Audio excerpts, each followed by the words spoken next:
And welcome back to Primetime Sports Tuesday. Reggae girl striker Khadija Bonnie Shaw has gone on the attack over the ongoing payment dispute between members of the national senior women's team and the Jamaica Football Federation. And as we'll hear in this report, the Reggae girls have also gotten support from World Cup winners. Jordan Fort reports. Reggae girl striker Khadija Shaw and other members of Jamaica's historic Women's World Cup qualifying team had several persons reacting to social media posts made on Monday as they threatened to withdraw their services if they didn't receive payments owed to them by the JFF. JFF General Secretary Dalton Wint then responded, telling TVJ Sports on Monday that a portion of the $150,000 owed for their monthly payment was paid over and should be received by Wednesday.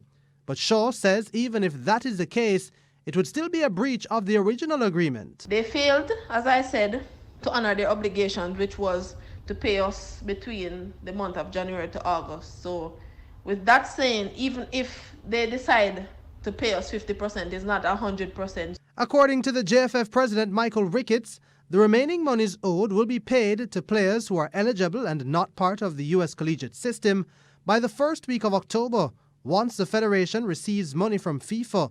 But Shaw also rubbished that explanation. Their excuse was that they're waiting on FIFA to give them the World Cup money.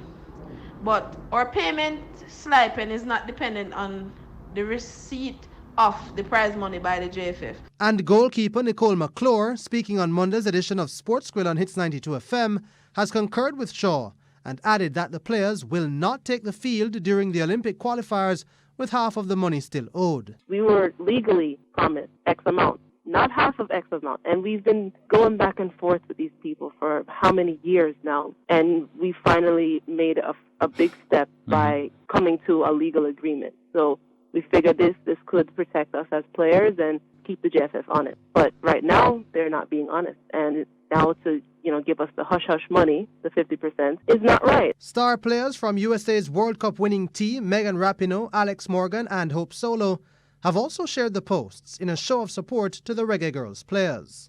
The Olympic qualifiers will run from September 30 to October 8. Jordan Fort, TVJ Sports.